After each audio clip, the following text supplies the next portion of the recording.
de rentrer à Kidal. Pour faire quoi? Pour retourner à une convention qui a été signée entre la France et les Ifobas le 15 septembre 1907, la convention de Bourem, qui dit quoi? L'ADRA des Ifobas appartient désormais aux Ifobas et à ceux qu'il plaira aux Français d'y installer. 15 septembre 1907, pendant la pénétration coloniale. Donc, à partir d'Anefis, on a interdit à l'armée malienne de rentrer à Kidal. On a mené quoi?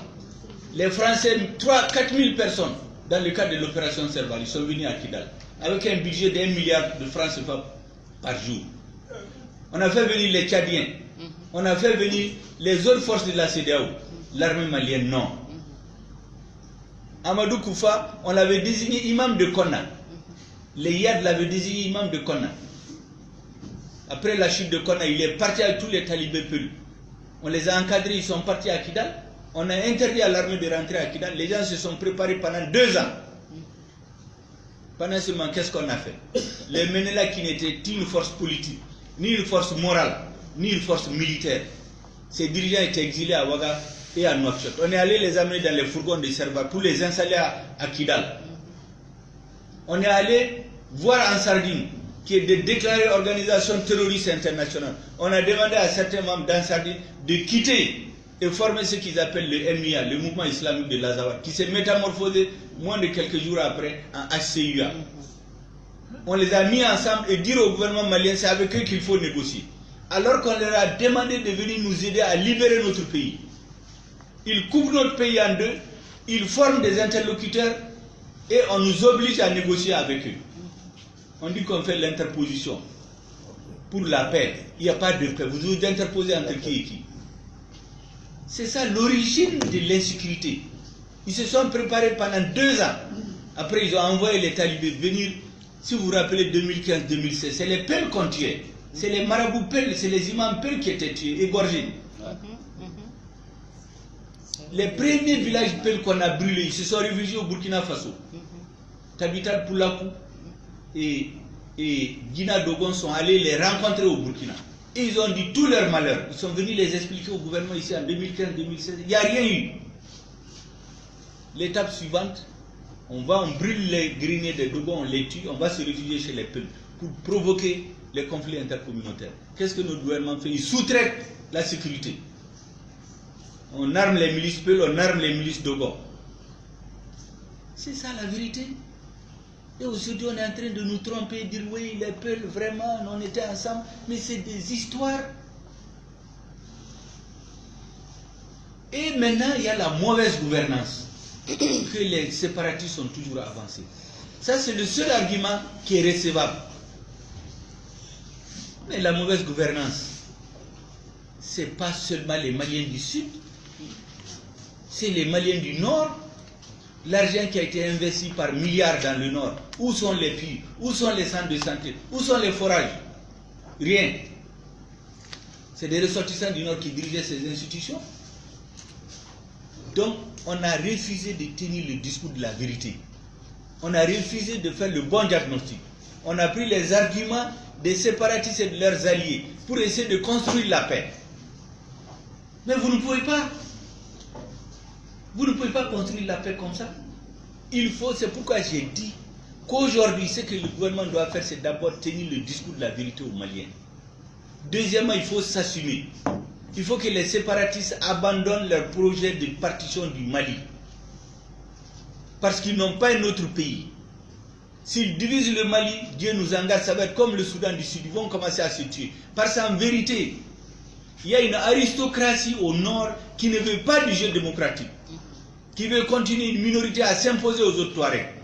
L'actuelle ministre de l'Artisanat, Nina Walete Intalou, elle a été élue maire à Kidal en 2004. Ils ont refusé qu'elle s'installe et le pouvoir a accepté. Mais les Maliens n'en parlent pas. Pourquoi on nous dit qu'on parle de démocratie? Donc il faut que les Maliens, on leur dise la vérité. Il faut dire la vérité à la communauté internationale. On est en train d'organiser la partition du Mali. Et les dirigeants maliens sont ceux à qui les Maliens doivent s'en prendre. Moi, je vous donne l'exemple des autorités dites intérimaires. Aujourd'hui, on dit partout les autorités intérimaires. Tout le monde l'accepte. Mais c'est un acte de trahison. L'accord n'a jamais parlé d'autorité intérimaire. L'accord a parlé de période intérimaire de 18 mois. C'était quoi? Dans une zone où les organes élus ne fonctionnent pas, on installe des délégations spéciales qu'on a appelées pour être à la mode autorité intérimaire. Mais on en a installé dans le Mandé récemment. Mais au nord, qu'est-ce qu'on a fait?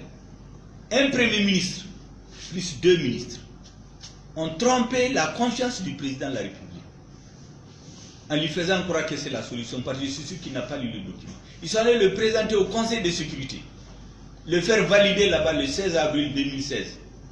Venir ici le signer avec les mouvements armés dans une salle fermée. Il n'y a eu aucune cérémonie. Tout le monde connaît la propension de nos gouvernements pour les cérémonies. Ça a été signé le 19 juin 2016, en cachette. Aucune cérémonie. C'est ce document qui a servi après au mouvement armé, à la communauté internationale, au gouvernement malien, de dissoudre tous les organes élus dans les régions du Nord. À Kidal, à Gao, à Tombouctou, les conseils de région, les conseils de serre, pour les remplacer par qui?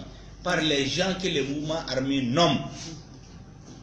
À partir de ce moment, je leur ai dit, c'est un acte de trahison, sinon de haute trahison. Parce que ce que les mouvements armés cherchaient, ils ont pris les armes pour prendre le pouvoir politique. Ce qu'ils n'ont pas eu par les armes, ils n'ont pas eu dans les négociations. On est venu leur donner sous la table. Et ça, c'est notre gouvernement. Pourtant, depuis la résolution 2100 d'avril 2013, ensuite dans les accords de Ouagadougou, il est dit qu'une fois que le président Ibrahim Keïta est installé en 2013, 60 jours après son installation, il doit engager des négociations inclusives. Les mouvements armés devaient être désarmés et cantonnés. C'est la résolution du Conseil de sécurité qui le dit. C'est reconduit dans l'accord de Ouaga. Ils ne sont pas désarmés ni cantonnés à la date d'aujourd'hui. Ils viennent nous dire qu'ils sont 63 000. Toutes les populations de ces zones-là ne valent pas 63 000. On vient nous dire que 63 000 militaires. Notre armée ne vaut pas 20 000 hommes. Et notre gouvernement est là, on sort à la télé, on fait des discours, on nous trompe. Quand vous regardez la télévision malienne, vous croyez que vous êtes dans un pays en paix. On vous demande des ressortissants de Taoudéni qui ont organisé une conférence. Mais ils ne sont pas à Taoudéni, ils sont dans un quartier de Tombouctou. Tout le monde sait. Et on projette à la télé, les Maliens croient que c'est la paix. C'est vrai. Ça, c'est des vérités qu'il faut qu'on les dise à nos gouvernants. Les gens ne veulent pas le dire. Les gens ont peur de le dire. Parce que les politiques se disent, ah, si tu parles comme ça, la France, tu ne seras plus rien. Mais ça a quoi à faire d'être président d'un pays pour le trahir après? Si c'est pour être président, parce qu'on ne dit pas la vérité, on ne doit pas chercher à être président de ce pays. Les gens ne disent pas la vérité parce qu'ils ont peur. On achète les gens, on les intimide, on les flatte, et tout le monde se tait. Et notre peuple, le pays continue à se désintégrer. C'est à ça qu'il faut mettre fin. L'autre jour, je finis par ça, pour dire que la population doit s'en prendre à nous les politiques, et non pas la société civile, non aux Dogon, non aux peuple, mais aux politiques, et particulièrement à ceux qui ont la responsabilité à un moment donné de l'histoire de diriger le Mali. C'est eux les responsables, ce n'est pas les Maliens, ce n'est pas le peuple malien. L'opération Serval a chassé ici les terroristes avec 4 avions, 2 venus du Tchad, 2 venus de France. Dans les années 80, le Mali avait plus de 30, sinon 40 avions comme ça. Aucun pays de la sous-région n'en avait un, si ce n'est le Nigeria. Où sont-ils partis? Il faut demander des comptes aux dirigeants. On avait plus de 40. On avait les meilleurs pilotes de chasse, des milliers de chars d'assaut, les ordres de saline des millions. C'est parti où? C'est pourquoi je dis que notre armée a été trahie, notre peuple a été trahi, et c'est ce que nous payons aujourd'hui. Tous les peuples qui ont été trahis par les dirigeants, ils ont payé. Et la seule façon de nous redresser, c'est que notre peuple se lève pour exiger la vérité et la bonne gouvernance. On n'incite pas à des coups d'État, on n'incite pas à ceci, mais on ne peut pas continuer à accepter ce qui se fait aujourd'hui. On fête, on distribue des médailles, on fait des cérémonies, des cérémoniales, les gens continuent de mourir. Moi j'ai des parents qui sont venus du Nord, on parle du centre, mais au Nord il n'y a plus d'État. Il n'y a plus d'État au Nord. Les populations sont obligées de payer des taxes des impôts, on vole leur bétail. Si tu protestes, on te tue. Il y a des mères qu'on prend, on les tue. Il n'y a rien. Ceux qui officiaient pendant l'occupation, les chefs des tribunaux islamiques, c'est eux qui officient aujourd'hui. Ils font des scènes de jugement. Ils tranchent, ils ont des prisons. Tout ça, ça se fait. Les préfets sont dans leur bureau, les gouverneurs le savent. Mais on les invite à Bamako, ils viennent à la télé autour du ministre, on les montre, on tient des bons discours, chacun retourne chez lui, il rentre dans son bureau. À Kidal, le gouverneur, le drapeau du Mali est interdit sur son bureau. C'est interdit, sa sécurité est assurée, interdit que ce soit des Maliens qui l'assurent. C'est les gens des mouvements armés qui assurent sa sécurité. Il est là-bas cloîtré. Il n'a le nom de gouverneur que quand il vient à Bamako, il monte, porte sa tenue. Le président lui n'a jamais pu se rendre à Kidal depuis qu'il a été élu, 2013. C'est en 2018 qu'il est allé là-bas. Il est allé, on l'a accueilli avec les drapeaux des séparatistes et il a accepté pour se faire élire. Mais quand c'est comme ça, les gens ne nous respectent pas. Les partenaires ne nous respectent pas. Ils voient les petits moyens que nous avons. On a des scandales tous les jours dans l'armée, les détournements, les ceci, cela. Les gens ne nous respectent pas et on amène de l'eau au moulin de ceux, les ennemis du Mali. C'est ça la vérité que nous devons nous dire. On a vu au Bossabo, on a tué les gens, il y a eu les grands bouleversements. Mais le 17 juin passé, on a tué plus de 40 personnes. Le 17 juin. 14 000 personnes de ces villages-là, ils sont à Mopti aujourd'hui. Mais le 18 juin, le président était à Bougouni, en train de fêter, à Nyaganke, la fête des paysans. Mais pendant ce temps, à Bougouni, il y a eu des affrontements entre les Bambara et les Miyanka, il y a eu des morts. Il y a plus de 700 personnes qui sont réfugiées dans les écoles et dans la rue à Bougouni. Pendant ce temps, on a fêté à Bougouni. Mais il faut qu'on arrête ça. Quand vous regardez les médias, vous écoutez les discours des officiels, on a l'impression qu'on n'est pas dans un pays en guerre. Mais c'est ça qui doit s'arrêter. Il faut que l'élite politique arrête de tromper les gens. Voilà ce que je voulais dire. Vous n'avez rien à vous reprocher, continuez à vous battre. Organisez-vous, la société civile, les Maliens, les religieux, tout le monde, pour imposer aux politiques d'arrêter de trahir notre peuple. On dit que l'État n'a pas d'argent. On a vu des cheminots ici. 10 sont morts parmi eux, des gens qui ont travaillé toute leur vie. Parce qu'ils n'ont pas leur pension pendant 12 mois. À la veille des élections, on est allé les payer. Vendredi, samedi, dimanche, ils ont voté dimanche, lundi, l'argent est fini. Ceux qui n'ont pas été payés sont venus manifester. Il y a eu 12 morts, 10 morts parmi eux, grève de la faim. On dit qu'il n'y a pas d'argent. Peut-être avec 100 millions, on aurait réglé. On dit qu'il n'y a pas d'argent. Mais on a donné 50 millions à des religieux pour organiser des meetings. On a sorti 300 millions pour organiser un congrès. Mais tant qu'on continue comme ça, les autres ne nous respectent pas. Les séparatistes ont fait leur jeu, les occidentaux ne nous respectent pas, ils vont nous faire chanter. Et il faut que ça s'arrête. Dans l'armée, je finis par ça, c'est un sujet sensible auquel il ne faut pas toucher. On n'a pas un problème de soldats courageux. Ceux qui sont morts à Guéro, ils se sont battus les armes à la main. Tombés en coup de munitions, on les a assassinés. Les Touaregs qui étaient parmi eux, on les a éventrés. Les Arabes, on les a éventrés, on a filmé. Pour se venger de ceux qui sont fidèles au Mali. Les Touaregs qui sont fidèles au Mali ne sont pas valorisés. C'est ceux qui insultent le Mali, qui refusent le Mali. Ceux qui ont de la valeur.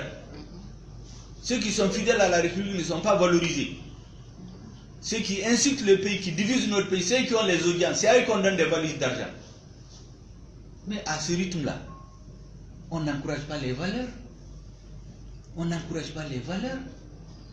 Nos soldats, nous savons très bien, dans l'armée française, pendant la Deuxième Guerre mondiale, ce qu'on appelle les tirailleurs sénégalais, leur langue de travail, de communication, c'était le Bambara. Parce que les plus courageux, c'est ceux qui venaient du Soudan. C'est nous qu'on va dire qu'on fuit. On ne fuit pas.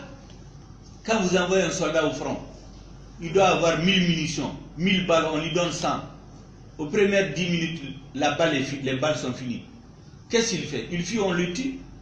Vous envoyez 20 soldats, vous les envoyez 4 fusils. C'est lui qui fait ça, c'est lui qui fuit, c'est lui qui tue, c'est lui qui trahit, ce n'est pas nos militaires. Et souvent vous entendez les politiques le dire. J'ai même entendu un politique aller dire en France que oui, les soldats maliens, dès qu'on tire, ils fuient. C'est les politiques qui sont responsables de ça. Voilà ce que je voulais dire. Il faut qu'on dise la vérité entre nous, qu'on cesse de tourner.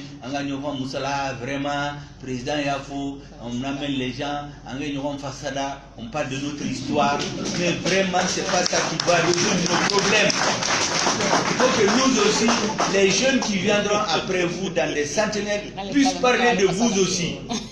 Au lieu de parler de Sunyata, de Sonia Aliger, des Firoun, des Babemba, mais qu'est-ce que nous on laisse pour la génération qui vient? Ceux qui ont assassiné Firoun le 20 juin 1916, c'est parce qu'ils l'ont tué qu'on leur a fait une convention.